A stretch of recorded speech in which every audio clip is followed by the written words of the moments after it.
Radio कान्तिपुरमा यो हो education talk. सर्वाङ्गीन शिक्षा सबैका लागि शिक्षा एजुकेशन टक।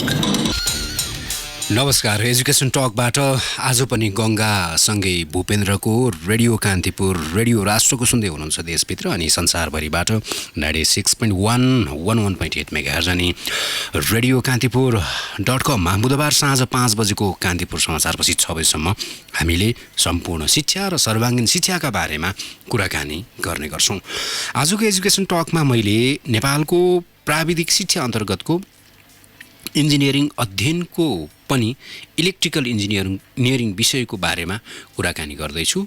मसँग इलेक्ट्रिकल इन्जिनियरिङका एकजना विद्यार्थी सँगसँगै नेपाल विद्युत प्राधिकरणमा सहायक इन्जिनियर भएर केन्द्रीय कार्यालयमा काम गरिरहनुभएका व्यक्तित्व खगेन्द्र शाही हुनुहुन्छ। खगेन्द्र शाहीको जन्म कालीकोटको सान्नी त्रिवेणी गाउँपालिकामा 2038 सालमा भएको हो। बिई इलेक्ट्रिकल इन्जिनियरिङ पूर्वाञ्चल विश्वविद्यालय सँगसँगै समाजशास्त्रमा त्रिभुवन विश्वविद्यालयबाट स्नातक र त्रिभुवन विश्वविद्यालयबाटै ओभरसियर तहसम्मको अर्को प्राविधिक शिक्षाको अध्ययन पनि आजका मेरा अतिथि खगेन्द्र शाहीले गर्नुभएको छ।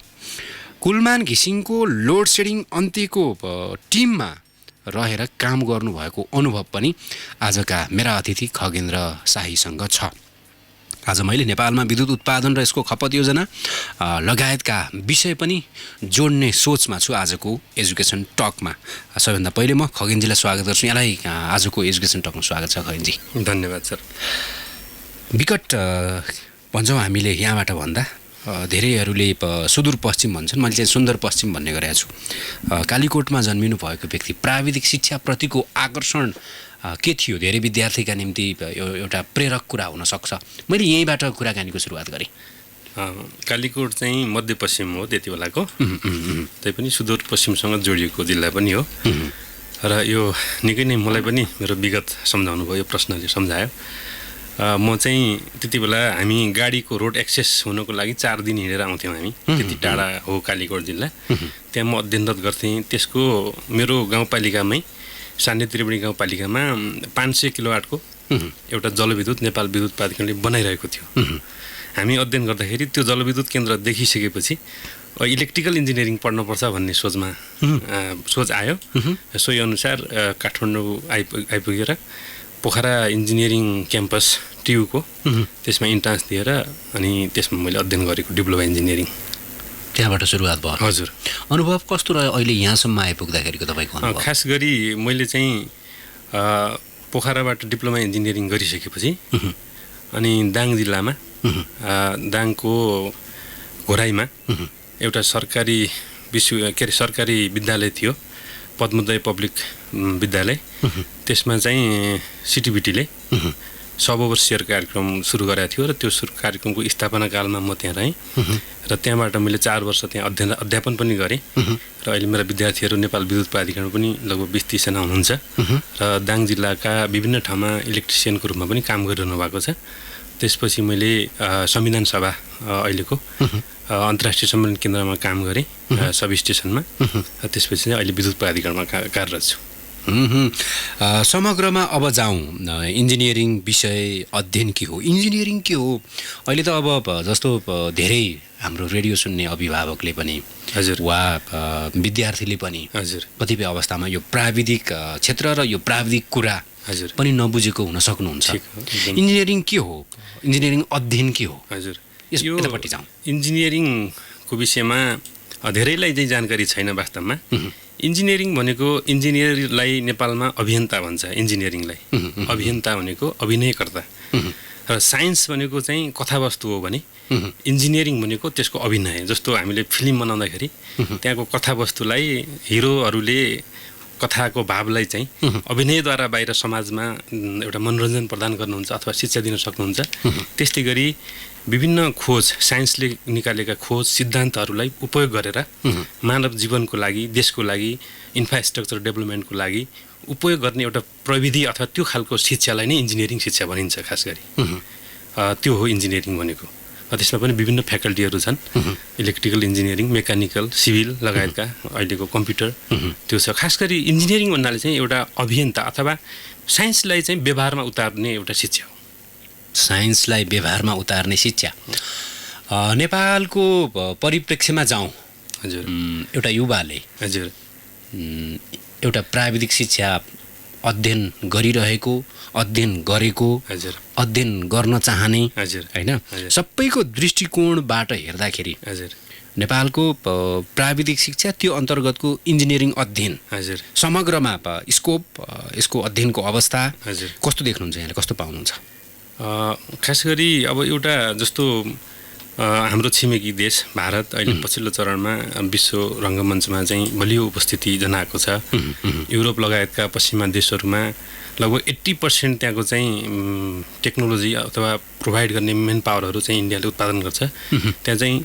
लगभग 1.5 मिलियन चाहिँ इन्जिनियरहरू छन् अरे कि त्यहाँ तर नेपालको सन्दर्भमा त्यो रेसियोमा नेपालमा खास गरी इन्जिनियरहरू छैनन् अहिले पनि र अर्को कुरा नेपालमा हिजोदेखि जुन राजनीतिक अस्थिरता लगायतका कुराहरू भए उद्योग कल कारखाना त्यो भएन इन्फ्रास्ट्रक्चरको विकास भएन त्यस कारणले पनि इन्जिनियरिङमा खास योभन्दा पहिला त्यति आकर्षण देखिएको थिएन तर अहिले हेर्ने हो भने जस्तो म विद्युत प्राधिकरणमा कार्यरत छु र यहीँको कुरा म तपाईँले गर्न चाहन्छु र अस्ति मलाई एकजना यो हाइड्रो पावर डेभलपरले मलाई फोन गर्नुभयो र मैले के भन्नुभयो भन्दाखेरि नेपाल विद्युत प्राधिकरणबाट कतिजना इन्जिनियरहरू रिटायर भए मलाई चाहिँ त्यसको डाटा दिनुहोस् र नम्बर दिनुहोस् भन्नुभयो किन सर भन्दाखेरि एउटा त्यो क्वालिफाइड अथवा त्यो यस्तो खालको क्वालिफाइड इन्जिनियरिङ मेन पावर चाहिँ मार्केटमा छैन अहिले जसले गर्दाखेरि रिटायर भएका नेपाल विद्युत प्राधिकरणका इन्जिनियरहरूलाई उहाँले हायर गरेर लगभग 2 लाख 3 लाख 1 लाख 1.5 लाख स्यालेरी दिएर उहाँले काममा लगाउनु हुँदो रहेछ कि यस कारणले चाहिँ अहिले पनि अझ नेपालको जस्तो इन्जिनियरिङ जस्तो अहिले चाहिँ स्टडी गर्ने हुन्छ नि जस्तो हाइड्रो पावरको सम्भाव्यता अध्ययन गर्ने अहिलेसम्म नेपालको चाहिँ एउटा इन्जिनियरिङ कम्पनी अथवा कन्सल्टेन्सी त्यस्तो खालको थिएन कि जस्तो म तपाईँलाई एउटा उदाहरण दिन चाहन्छु जाजरकोटमा 400 लगभग 10 मेगावाटको नलघाट जलविद्युत आयोजना छ त्यसको स्टडी गर्नको लागि 7 समुद्र पारीको अस्ट्रेलियाको एउटा स्मेक भन्ने कम्पनी जस्तो लाग्छ त्यो कम्पनीलाई स्टडी गर्ने ठेक्का पर्यो लगभग त्यसले 2 अर्ब प्लस पैसा चाहिँ त्यसले स्टडी गर्यो कि तर अहिले नेपाल विद्युत प्राधिकरणले हामीले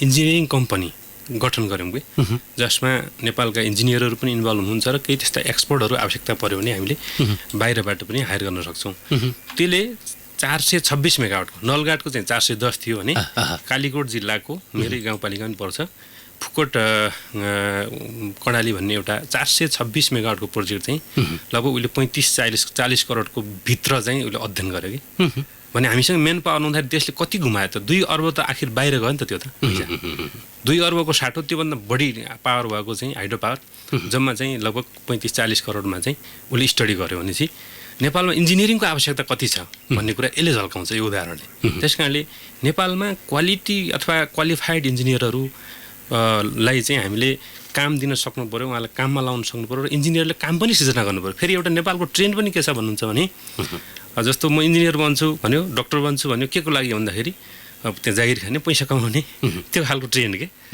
त्यस्तो नभएर साँच्चीकै एउटा चाहिँ एउटा त्यस्तो खालको नयाँ विकास प्रविधि विकास गर्ने चाहिँ त्यस्तो खालको इच्छा शक्ति भएको त्यो खालको नैतिकता सहितको इन्जिनियरिङ मेन पावर भयो भने अहिलेको नेपालको लागि एउटा एकदम कोसे ढुङ्गा साबित हुन्छ र त्यो आवश्यकता छ नेपालमा जस्तो विद्युत प्राधिकरणकै कुरा गर्नुहुन्छ भने अहिले नेपाल विद्युत प्राधिकरणमा लगभग 1100-1200 मेगावाटको हामीसँग ग्रिडमा चाहिँ हाइड्रो पावरको विद्युत छ भनौँ न विभिन्न विद्युत छ त्यो विद्युतले लगभग स्थायीको रूपमा चाहिँ 9000 कर्मचारीहरूलाई खपत गरेको छ र 1200 देखि 1500 जन त्यहाँ इन्जिनियरहरू हुनुहुन्छ तर नेपाल सरकारले अबको 5 वर्षभित्रमा 5000 मेगावाट र 10 वर्षभित्रमा 15000 मेगावाट विद्युत उत्पादन गर्ने लक्ष्य लगेको छ र नेपालमा अहिले ट्रान्समिसन कम्पनी पनि गठन भएको छ नेपालको ग्रिड कम्पनी जुन विद्युतको चाहिँ लाइनहरू विस्तार गर्ने कम्पनी छुट्टै कम्पनी विद्युत प्राधिकरणभन्दा छुट्टै कम्पनी त्यो पनि सरकारी कम्पनी हो त्यस्तै विद्युत प्राधिकरणभन्दा पनि छुट्टै एउटा अर्को सरकारी कम्पनी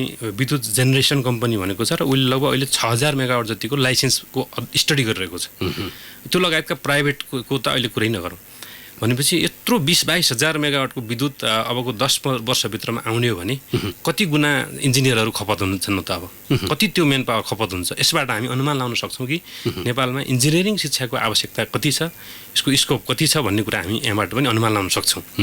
म केही बेरमा अझै इलेक्ट्रिकल इन्जिनियरिङको अध्ययन, यसको विषयगत अध्ययनको क्षेत्र सँगसँगै यसका अन्य सम्भाव्यताका विषयलाई लिएर अर्को चरणको कुराकानीमा आउँछु।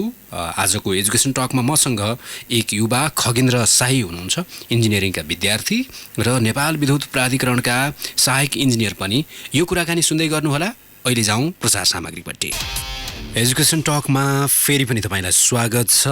जिएस कलेजको प्रायोजन एजुकेसन टकमा आज मैले इन्जिनियरिङ विषयका एक विद्यार्थी सँगसँगै नेपाल विद्युत प्राधिकरणका सहायक इन्जिनियर खगेन्द्र शाहीसँग कुराकानी गरिरहेको छु। नेपालमा इन्जिनियरिङ विषयको अध्ययनको सम्भाव्यता सँगसँगै इलेक्ट्रिकल इन्जिनियरिङको सम्भाव्यता, क्षेत्रगत अध्ययन लगायतका विषयमा कुराकानी छन्।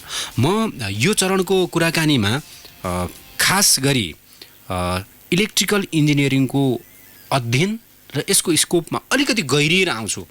अहिलेको समयमा पनि धेरैले बुझिरहेको के छ भने इन्जिनियरिङ अध्ययन गर्ने भनेको सिभिल हो नम्बर 1 मा। त्यसपछि चाहिँ विश्व कम्प्युटराइज भएर गएको छ, आधुनिक युगमा छ, कम्प्युटर इन्जिनियरिङको स्कोप बढी छ भन्नेहरू छन्। हजुर, तपाईँले अघि इलेक्ट्रिकल इन्जिनियरिङको कुरा गर्नुभयो। नेपाल जस्तो देशमा यो विषयको अध्ययन कस्तो छ, कसरी भइरहेको छ, कति विद्यार्थीले अध्ययन गर्छन्, क्षेत्रगत सम्भाव्यता के छ, विश्व परिप्रेक्ष्यमा नेपालबाट उत्पादन भएका विद्यार्थीको अवस्था के छ, तिनीहरूको स्कोप के छ? हजुर, यसमा चाहिँ अब खास गरी मैले 55-54तिर इन्ट्रान्स दिँदाखेरि इन्जिनियरिङमा त्यति बेला सबभन्दा बढी कम्प्युटर इन्जिनियरिङमा थियो कि टफ कम्पिटिसन। त्यसपछि इलेक्ट्रोनिक्समा थियो, त्यसपछि इलेक्ट्रिकल हुँदै अनि सिभिल चाहिँ लोएस्ट प्रायोरिटीमा थियो त्यति बेला। त्यति बेला किन थियो भन्दाखेरि त्यति बेला ठ्याक्कै नेपालमा भर्खर आइटी भित्रिएको थियो नि, इन्फर्मेसन टेक्नोलोजी, सोसियल मिडिया। अनि त्यो जमानामा चाहिँ त्यसको बढी प्रतिस्पर्धा थियो, बढी आकर्षण थियो। अनि त्यसपछि गएर पछिल्लो चरणमा खास गरी यो अब अलिकति शान्ति सुरक्षा भइसकेपछि इन्फ्रास्ट्रक्चरहरूको विकास हुन थालिसकेपछि अनि सिभिलको स्कोप बढी देखियो अथवा सिभिलको म्यान पावर चाहिँ कन्जम्सन बढी भयो। त्यो भइसकेपछि सिभिल इन्जिनियरिङमा एट्र्याक्सन बढ्यो अहिलेसम्म पनि। र अब चाहिँ फेरि अब विद्युतको विकास हुने, जलविद्युतको विकास हुने जुन एउटा ट्रेन्ड छ, सरकारले लक्ष्य लिएको छ, त्यो हेर्ने हो भने इन्जिनियरिङ विद्यार्थी के अरे इलेक्ट्रिकल इन्जिनियरिङको चाहिँ अबको जेनेरेसनमा आकर्षण प्लस र बढी स्कोप चाहिँ नेपालको सन्दर्भमा हुन्छ जस्तो लाग्छ मलाई। जस्तो अहिले लगभग 50 को हाराहारीमा इन्जिनियरिङ क्याम्पसहरू छन् विभिन्न विश्वविद्यालयका। त्यसमा चाहिँ 6-7वटामा मात्रै इलेक्ट्रिकल इन्जिनियरिङ पढाइ हुन्छ। लगभग सबैमा चाहिँ सिभिल इन्जिनियरिङ छ क्या, सबैमा। भनेपछि सिभिल इन्जिनियरिङको चाहिँ ठुलो मेन पावर चाहिँ उत्पादन भइरहेको छ। त्यसको तुलनामा इलेक्ट्रिकल इन्जिनियरिङको चाहिँ मेन पावर अलिकति कमै उत्पादन भएको देखिन्छ। र अबको देशले लिएको उद्देश्य विद्युतको विकास र अहिलेको ट्रेन्ड होइन, त्यो हेर्दाखेरि अबको जेनेरेसन, अबको फ्युचरमा चाहिँ इलेक्ट्रिकल इन्जिनियरिङको माग हुन्छ जस्तो लाग्छ। र त्यो छ भने अनि अर्को कुरा यो इन्जिनियरिङको विषय कस्तो भन्नुहुन्छ भने यसको चाहिँ कस्तो यो सापेक्षतामा हेर्नुपर्छ। यही विषय राम्रो, यही विषय नराम्रो भन्ने पनि छैन होइन। अब सामान्य मान्छेले चाहिँ इलेक्ट्रिकल के अरे यो सिभिल इन्जिनियरिङ भनेकै इन्जिनियरिङ हो भन्ने बुझ्नुहुन्छ। तर अब अहिले चाहिँ यो नेपालबाट आइटी सेक्टरमा उत्पादित इन्जिनियरहरू अनि पश्चिमा देशहरू अथवा विकसित देशहरूमा गइरहेका छन् भने अनि सिभिल इन्जिनियरहरूले राम्रो स्यालेरी पाएर अहिले कतार, मलेसिया लगायतका जुन जहाँ रिस्ट्रक्चर तीव्र गतिमा भइरहेको छ त्यहाँ चाहिँ बढी गएको मैले पाएको छु होइन। यसरी अब आफ्नो देशको अथवा देशको विकासको होइन त्यो ट्रेन्ड अनुसार त्यो इन्जिनियरिङको अब हुने हो। तर समग्रमा हेर्दाखेरि सबैको आफ्नो आफ्नो चाहिँ रिलेसन हुन्छ। जस्तो हाइड्रो पावर इन्जिनियरिङ, जस्तो हाइड्रो पावर जेनेरेसन गर्दाखेरि सबैभन्दा पहिला सिभिल चाहिन्छ, त्यहाँ पनि सिभिल चाहिन्छ।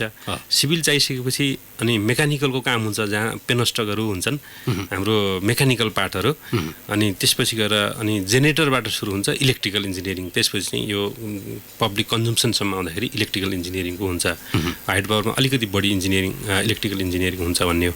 त्यस्तै अब अरू स्ट्रक्चर बनाउनु पऱ्यो भने जस्तो लिफ्टहरू लगायतको विभिन्न किसिमभित्र इलेक्ट्रिसिटी सबै हेर्ने हो भने सबैको एक आपसमा चाहिँ रिलेसन छ। रिलेसन छ, एक आपसमा रिलेसन छ र अब देशको परिस्थिति अनुसार कहिले कसैको बढी आवश्यकता, कहिले कसैको बढी आवश्यकता हुने हो। तपाईँले एउटा कुरा भन्नुभयो, जस्तो नेपालमा उत्पादित इलेक्ट्रिकल इन्जिनियरहरूले अहिले विदेशमा पनि गएर काम गरिरहेछन्। हजुर। विश्व परिप्रेक्ष्यमा तुलनात्मक रूपले यो अध्ययन कतिको सबल छ? जस्तो हाम्रो विश्वविद्यालयबाट डिग्री लिए पनि, सर्टिफिकेट लिए पनि त्यति धेरै सबल क्षमता भएको पाउँदैनौँ हामीले विदेशीहरूको तुलनामा। विदेशका विश्वविद्यालयको जुन अध्ययन अध्यापनको क्षेत्र छ, अवस्था छ, त्यति सबल छैन भनेर त्यो खालको विश्लेषण गर्ने गरिन्छ। प्राविधिक शिक्षाको हकमा तुलनात्मक रूपले कस्तो छ? यसमा चाहिँ खासमा अब अहिले पछिल्लो चरणमा अरू विश्वविद्यालयमा इन्जिनियरिङ कलेजहरू खुलेको अवस्था छ र त्योभन्दा पहिला चाहिँ लगभग पुल्चोक इन्जिनियरिङ क्याम्पस नै थियो अब अहिलेको 8-10 वर्षभन्दा पहिला।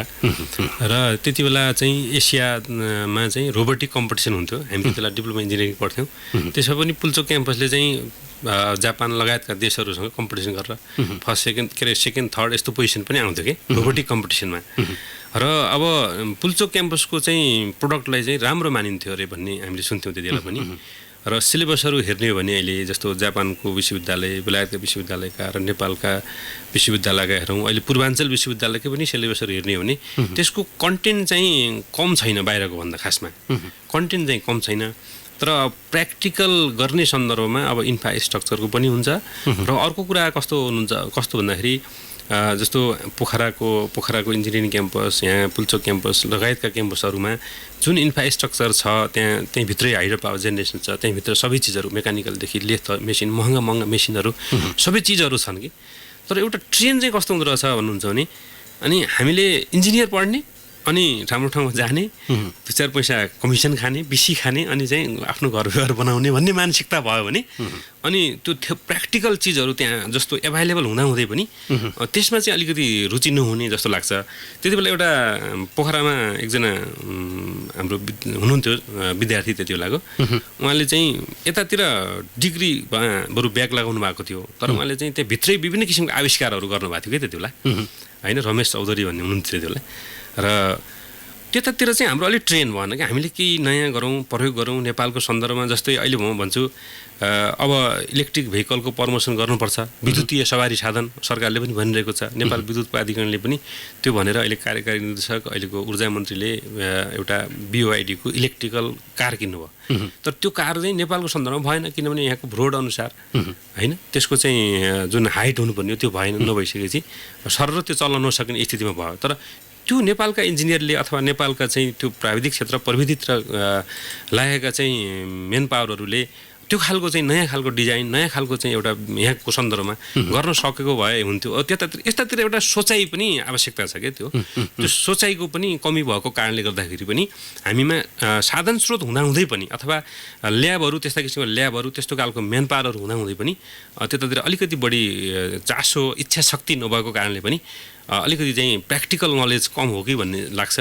तथापि नेपालबाट पास गरेको अथवा नेपालबाट उत्पादित भएको इन्जिनियरहरू विश्व बजारमा चाहिँ त्यस्तो काम नलाग्ने अथवा कम्पिटिसन नआउने भन्ने चाहिँ छैन। पछिल्लो चरणमा पनि देखिन्छ नेपालका इन्जिनियरहरू बाहिर कता ठुलै ठाउँसम्म पनि पुगेका छन्, नासामा पनि होइन नेपालका विद्यार्थीहरू पुगेका भन्ने पनि छ।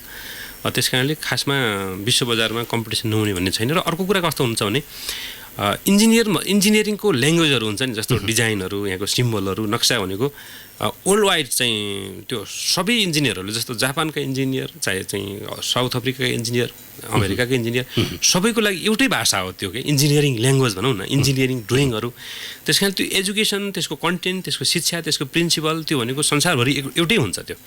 त्यो खालको अवसर पनि प्राप्त गर्नु पऱ्यो, त्यो खालको इच्छा शक्ति पनि हुनु पऱ्यो, त्यसरी घोत्लिएर पनि लाग्नु पऱ्यो। त्यो भयो भने मात्रै अनि चाहिँ त्यो खालको हुने हो, उपयोग हुने हो। तर यहाँ सिकेर पनि उपयोग नहुने स्थिति पनि छ नि नेपालमा। जस्तै म एउटा एकदम रमाइलो कुरा भन्छु, नेपाल विद्युत प्राधिकरणले अहिले नेपालको विद्युत क्षेत्रमा, ऊर्जा क्षेत्रमा चाहिँ एकदम लिडिङ मेजर रोल खेलिरहेको छ।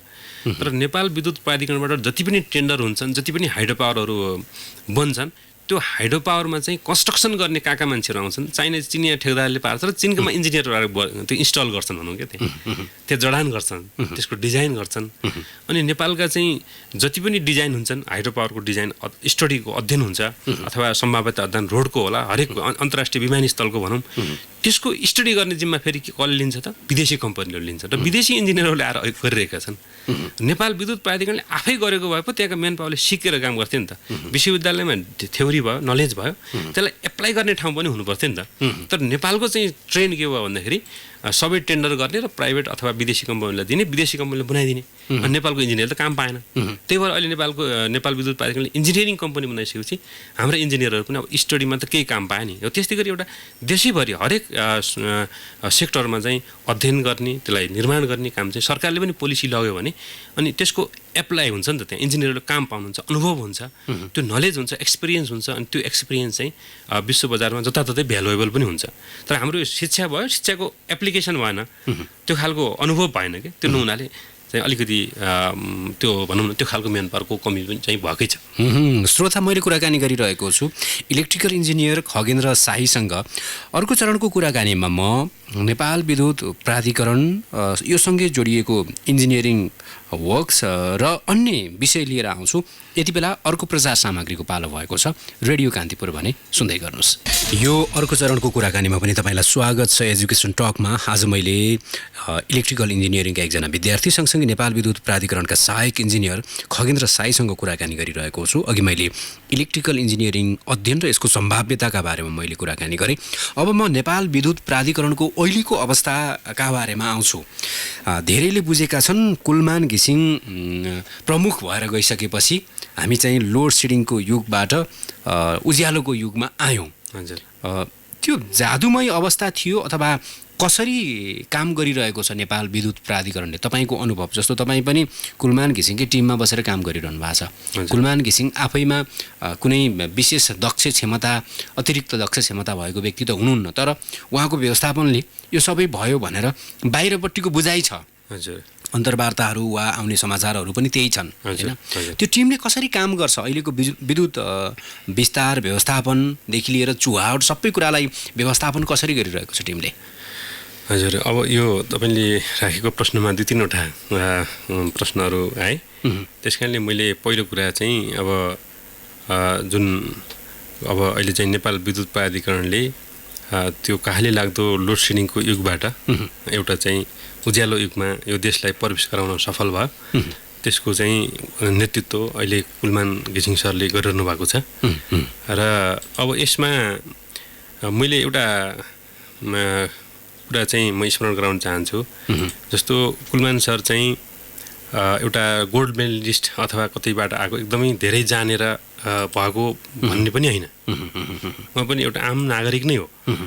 उहाँ पनि एउटा चाहिँ दुर्गम ठाउँबाट होइन एउटा अध्ययन गरेर आउनु भएको एउटा इन्जिनियर नै हो। यहीँ नेपालमै पुल्चोकमा पनि पढ्नु भएको उहाँ।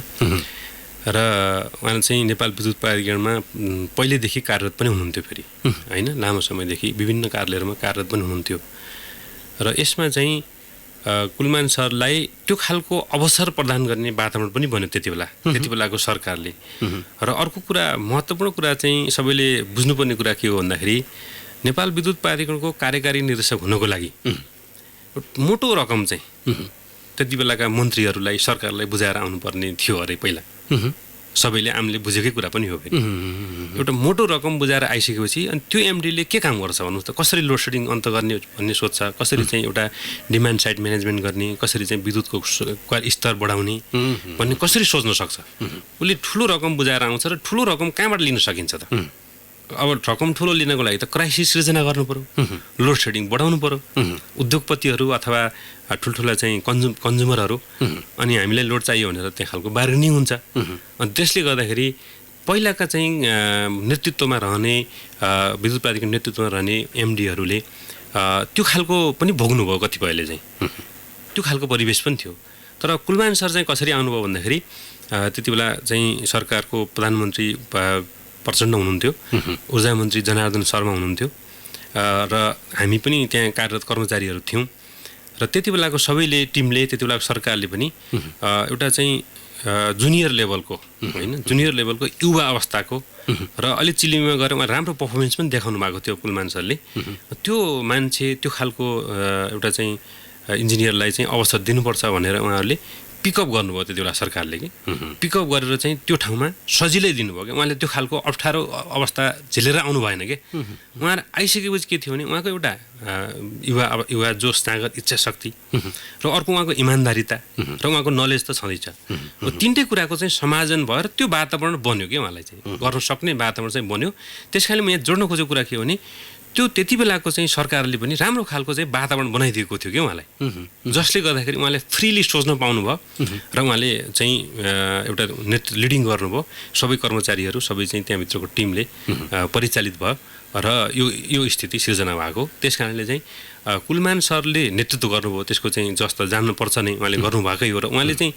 उहाँको क्षमता र उहाँको इमान्दारिता भयो र उहाँले दायाँ बायाँ गर्न नपर्ने वातावरण कसले बनाइदियो भन्दाखेरि त्यति बेलाको सरकारले बनाइदिएको यसरी चाहिँ सबै चिज मिलिसकेपछि उहाँले आउनुभयो आइसकेपछि खास गरी डिमान्ड साइड म्यानेजमेन्ट लगायतका कामहरू केही 2-4वटा कामहरू गऱ्यौँ जसले गर्दाखेरि नेपाल विद्युत प्राधिकरणले चाहिँ लोड सेडिङबाट मुक्ति पाएको अवस्था हो अहिलेको अवस्था के छ नेपाल विद्युत प्राधिकरणको जस्तो हामीले बेला बखतमा सुन्ने गर्छौँ फेरि लोड सेडिङ हुन्छ अरे हजुर होइन विविध खबरहरू समाचारहरू पनि आउँछन् फेरि लोड सेडिङ हुन लाग्यो फेरि कुलमान घिसिङको योजनामा होइन कुलमान घिसिङको सफलतामा तुषारापात गरिँदैछ यो हुँदैछ त्यो हुँदैछ भन्ने समाचारहरू आउँछन् हजुर हजुर के छ अहिलेको विद्युत प्राधिकरणको अवस्था हजुर यसमा म अलिकति तपाईँलाई जोड्न चाहन्छु अब पहिला चाहिँ के हुन्थ्यो भन्नुहुन्छ भने 12 घण्टा लोड सेडिङ हुनेछ भनेर अग्रिम चाहिँ सूचनाहरू जारी हुन्थ्यो कि 1 वर्ष पहिल्यै आगामी वर्षमा 12 घण्टा लोड सेडिङ हुनेछ भनेर सूचनाहरू नेपाल विद्युत प्राधिकरणले जारी गर्थ्यो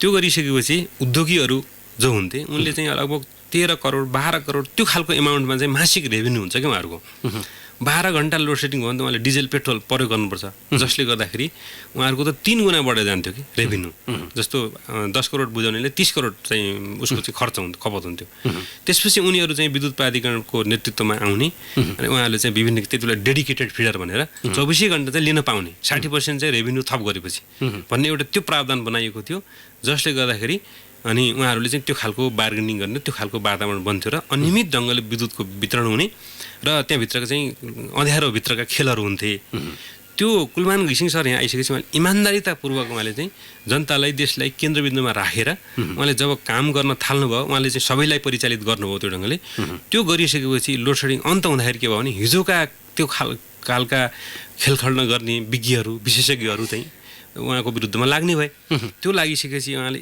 बिचमा चाहिँ कस्तो पनि भयो भने हामीले यो वीरगन्जको एउटा वीरगन्ज इन्डियाबाट आउने परवानीपुरको लाइन बनाउनु पर्ने थियो 4वटा टावर त्यो बनाएपछि हाम्रो चाहिँ लगभग त्यति बेला 50 मेगावाट आउँथ्यो कि जति बेला चाहिँ काठमाडौँ लोड सेडिङ अन्त भएको थियो नि त्यति बेला चाहिँ के भयो भने त्यो लाइन नबनाउनको लागि त्यहाँका जनतालाई उचालेर मुद्दा हालेर अनि अदालतबाट स्टे ल्याएर चाहिँ त्यो लाइन रोक्ने काम पनि भयो हेर्नुहोस् र काठमाडौँ लगायतका केही चाहिँ सब स्टेसनहरूमा एकदम हामीले आश्चर्यजनक ढङ्गले कहीँ मुसा पसेर कतै साइकलका चेनहरू फालेर त्यो खालको अवस्था सिर्जना भयो र मिडियाबाट विभिन्न किसिमको चाहिँ प्रचारहरू पनि गर्ने कुराहरू भयो कि त्यस कारणले यो उज्यालो चाहिँ नचाहने हिजो अँध्यारोको खेल खेल्ने मान्छेहरूले ठुलो षड्यन्त्र चाहिँ रचेका अथवा ठुलो शक्ति लगाएर नै यो लोड सेडिङ अन्त हुने अथवा उज्यालो अभियानमा चाहिँ अवरोध पुर्याएकै थिए हिजो पनि र अहिले पछिल्लो चरणमा चाहिँ आम जनताको साथ सहयोग समर्थन आम नेपालीहरूको होइन देश विदेशमा रहने सबैको साथ सहयोग र समर्थन पाइसकेपछि उनीहरू चाहिँ अलिकति पछाडि परे र पछाडि परिसकेपछि नि जस्तो अहिले अस्ति पनि भर्खरै बाहिर आयो जस्तो यो जुन 5 अर्ब 6 अर्बको कुरा आयो नि यो होइन डेडिकेटेड फिडर टङ लाइनहरूको त्यो केस होइन लेडको केस लेड यो लाइट इमिटिङ डायर त्यो बत्ती चाहिँ किन्ने केस केही राम्रो काम गर्न खोज्यो केही नयाँ राम्रो काम गर्न खोज्यो भने ठुलो भ्रष्टाचार गर्न खोज्यो कुलमानले भ्रष्टाचार गर्न खोज्यो अर्को गर्न खोज्यो भनेर विभिन्न किसिमका चाहिँ प्रहारहरू सबैतिरबाट हुने काम भयो जसले गर्दाखेरि त्यो अँध्यारोमा खेल्ने मान्छेहरू जो थिए उनीहरूको जुन बिजनेस हिजो डुब्यो अथवा उनीहरूको कर्तुतहरू चाहिँ उज्यालोले देखिन थाले नि त्यो देखिसकेपछि उनीहरू चाहिँ अहिले पनि चाहिँ फेरि पनि टाउको उठाउन खोज्छन् बेला बेलामा। तथापि त्यहाँभित्रका कर्मचारीहरूको, आम पत्रकारहरू, साथीहरू सबै चाहिँ नेपाली जनताहरू, राजनीतिक नेतृत्व सबैले साथ सहयोग र समर्थन पाइसकेपछि अहिले नेपाल विद्युत प्राधिकरण स्मुथली अगाडि बढेको छ। र म यही मिडिया मार्फत भन्न चाहन्छु, अब नेपालमा लोड सेडिङ सदाको लागि अन्त भएको छ। र अर्को कुरा, हामीले जुन राष्ट्रको समृद्धिको परिकल्पना गरेका छौँ त्यो भनेको बत्तीको उज्यालो दिएर मात्रै सम्भव छैन। अब त हामीले उद्योग धन्दा, कल कारखाना, होइन, पर्यटनमा लगायतका क्षेत्रको लागि यथेष्ट मात्रामा चाहिँ रोजगारीको अवस्था सृजना गर्नको लागि ठुलो मात्रामा विद्युतको आवश्यकता पर्छ। अहिले जस्तो अब इलेक्ट्रिक ट्रेनका कुराहरू, इलेक्ट्रिक भेहिकलका कुराहरू, अहिले व्यापार घाटा पनि तपाईँको त्यत्रो चाहिँ 12-13 अर्ब व्यापार घाटा छ, 14-15 अर्ब खर्ब खर्बको चाहिँ बजेट छ भने त्यत्रो चाहिँ जस्तो 2.5 खर्ब बराबरको त डिजेल, पेट्रोल र ग्यासमा मात्रै विदेशिएको छ क्या अहिले। भनेपछि अब विद्युत मार्फत हामीले ग्यास अनि डिजेल, पेट्रोललाई विस्थापन गर्न सक्यौँ इलेक्ट्रिक भेहिकल, इन्डक्सन चुलोबाट भने 2.5 खर्ब व्यापार घाटा त्यसको बच्छ राज्यको, होइन।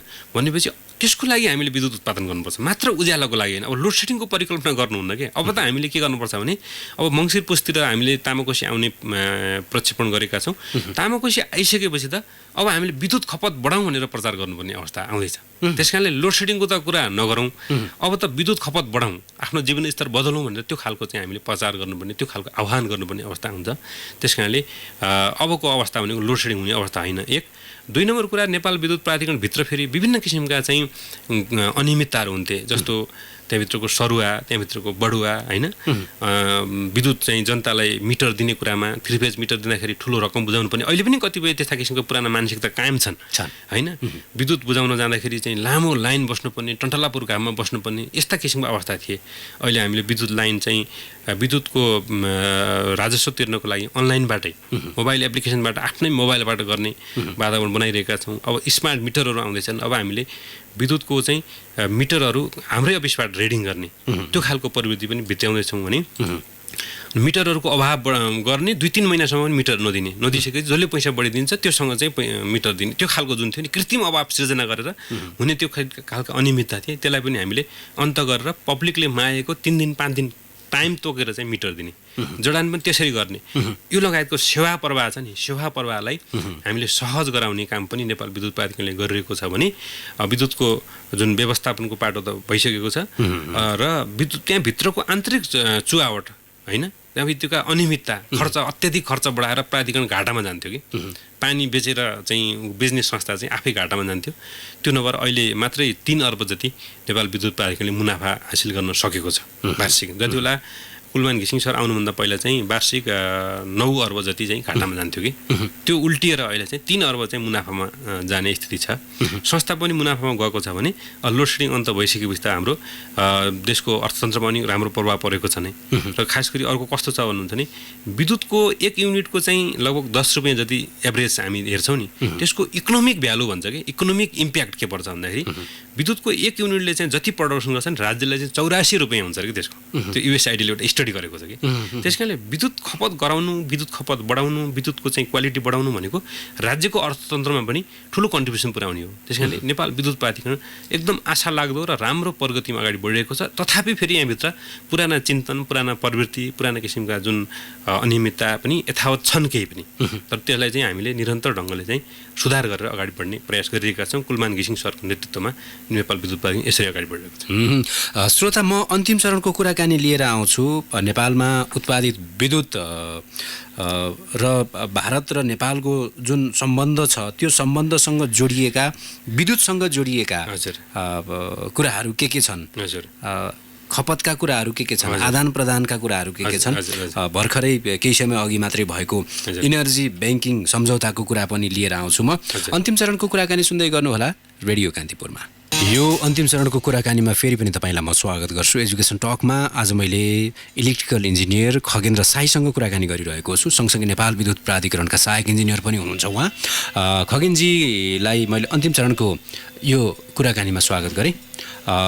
अघि मैले भारतसँगको इनर्जी ब्याङ्किङ सम्झौता जुन केही समय अघि मात्र दिल्लीमा भएको नेपाल भारतको विद्युत आदान प्रदानमा यो कस्तो सम्झौता हो? हजुर, यो सम्झौता अलि पहिला पनि मन्त्री स्तरबाट त्यति बेला राधा गेवाली ऊर्जा मन्त्री हुनुहुन्थ्यो त्यसपछिका मन्त्रीहरूले पनि सबैको इफोर्ट छ र पछिल्लो चरणमा कुलमान घिसिङ सरको नेतृत्वमा नेपाल विद्युत प्राधिकरण नै भारतमा गएर यो इनर्जी ब्याङ्किङको सम्झौता भएको छ। यो इनर्जी ब्याङ्किङको भन्नाले कस्तो हो भन्नुहुन्छ भने नेपाल र भारतमा विद्युत चाहिँ आदान प्रदान गर्ने फेरि यो नेचुरली पनि त्यस्तो छ कि जस्तो नेपालमा चाहिँ बर्खामा पानी बढ्छ बिजुली बढ्छ अनि इन्डियामा चाहिँ गर्मी बढ्छ जसले गर्दाखेरि गर्मीले गर्दाखेरि पङ्खा कुलरहरू एसीहरू लाग्छ र त्यहाँ चाहिँ इनर्जी खपत चाहिँ बढी हुन्छ कि विद्युतको अनि नेपालको विद्युत बर्खामा बढी भएको इन्डियालाई दिन मिल्यो अनि हिउँदमा नेपालमा चाहिँ नदी नालाहरू सुक्छन् र इन्डियामा फेरि गर्मी घट्छ लोड पनि घट्छ त्यहाँको सरप्लस पावर नेपालले त्यसरी एउटा नेचुरली पनि प्याटर्न मिलाएको छ त्यो लगायत फेरि इन्डियामा चाहिँ यो डिजल पेट्रोल कोइलाबाट जुन विद्युत बढी उत्पादन हुन्छ कि थर्मल प्लान्टबाट त्यो भनेको अलिक महँगो पनि पर्छ त्यसको चाहिँ इन्भाइरोमेन्टल इम्प्याक्ट पनि पर्छ जसले गर्दाखेरि उसले हाइड्रो पावरबाट क्लिन इनर्जी भन्छ नि क्लिन इनर्जी चाहिँ लिन पायो भने उसले लिन्छ फेरि त्यस कारणले पनि हामीले दीर्घकालसम्म चाहिँ भारतसँग विद्युतको आदान प्रदान गर्नुपर्छ भन्ने एउटा नेपाल सरकारले धारणा राखेर नेपाल विद्युत प्राधिकरण अहिले सम्झौता गरेर आएको छ। त्यो भनेको के हो भने नेपालमा आवश्यकता पऱ्यो भने इन्डियाबाट लिएर आउने इन्डियालाई नेपालमा बढी भयो भने इन्डियालाई बेच्ने अनि आधा आएको र गएको चाहिँ हिसाब गर्ने सर्टेन समयमा जस्तो मासिक त्रैमासिक कति हुन्छ अनि त्यसको हिसाब गरेर जसले बढी विद्युत लिएको छ त्यसले पैसा तिर्ने त्यो छ। र अहिले मात्रै हाम्रो चाहिँ अहिले यो बर्खामा अहिले भर्खर 2-3 महिनामा चाहिँ लगभग 200 मेगावाटको हारारीमा लगभग 45 गिगावाट आवर इनर्जी चाहिँ इन्डियालाई चाहिँ बेचेको छ नेपालले। भनेपछि सरकारले भने जस्तो सबल एउटा क्षेत्र बन्दै गइरहेको छ हजुर यो विद्युतको क्षेत्र हजुर। अब अन्तिममा छौँ खगेनजी हजुर भनेपछि इलेक्ट्रिकल इन्जिनियरिङ अध्ययनको सम्भाव्यता यति धेरै कामहरू भइरहेको पूर्वाधारहरू खडा भइरहेको भएर छ भन्न सकिन्छ अब एकदम र सबै इन्जिनियरिङको छ फेरि जस्तो टेक्नोलोजीको आवश्यकता देशलाई छ नै हामी चाहिँ धेरै तल छौँ हामी धेरै माथि जानुपर्छ जस्तो इथियोपिया जस्तो संसारको गरिब देश भनेर पढ्थ्यौँ पछिल्लो चरणमा चाहिँ त्यहाँ हाइड्रो पावरको विकासद्वारा चाहिँ त्यहाँ धेरै एउटा प्रगति गरिरहेको छ। नेपालको सन्दर्भमा सबै इन्जिनियरको आवश्यकता छ नभएको होइन तथापि खासमा चाहिँ देशमा हाम्रो लगभग पहिला चाहिँ 83,000 मेगावाट भन्दै त्यति मात्र होइन अहिले 1.5 लाख मेगावाटभन्दा बढी चाहिँ मेगावाट विद्युतको सम्भावना भएको देश हो हामीले 1000 मेगावाट मात्रै उत्पादन गरिरहेका छौँ। यस्तो सन्दर्भमा चाहिँ इलेक्ट्रिकल इन्जिनियरिङको अलिक बढी नै आवश्यकता छ र अबको फ्युचर इलेक्ट्रिकल इन्जिनियरिङको पनि छ भन्ने चाहिँ लाग्छ मलाई। हस् धेरै धन्यवाद खगेन्द्रजी आजको यो महत्त्वपूर्ण समयका निम्ति। यहाँ जस्ता युवा सँगसँगै यहाँ जस्ता युवाले गर्ने समूहको कार्यले नेपालको हरेक क्षेत्र भ्रष्टाचार रहित होस् मुक्त होस् र देशको विकास होस् भन्ने अपेक्षा छ। आजको यो कुराकानी सँगसँगै आइदिनु भएकोमा धेरै धन्यवाद। तपाईँलाई पनि मैले मेरो विचार राख्ने जुन अवसर प्रदान गर्नुभयो त्यसलाई मेरो तर्फबाट धेरै धेरै धन्यवाद। यो कान्तिपुर एफएमलाई पनि र यो प्रायोजक हिलसाइड कलेज लगायत सबै सेवालाई म धेरै धेरै धन्यवाद दिन चाहन्छु र श्रोताहरूलाई पनि मेरो कुरा सुनिदिनु भएकोमा म धेरै धेरै धन्यवाद दिन्छु। हस् धन्यवाद नमस्ते। श्रोता म छुट्टिएँ आजका मेरा अतिथि खगेन्द्र साईसँग इलेक्ट्रिकल इन्जिनियर सँगसँगै नेपाल विद्युत प्राधिकरणका सहायक इन्जिनियरसँगको यो कुराकानी तपाईँका निम्ति फलदायी र शिक्षाप्रद भयो होला भन्ने अपेक्षा मेरो छ। अर्को हप्ता म अर्का अतिथिसँगको कुराकानी लिएर आउँछु। गङ्गालाई धन्यवाद नमस्ते शुभ सन्ध्या। सूचना र मनोरञ्जनको सम्वाहक रेडियो राष्ट्रको रेडियो कान्तिपुर।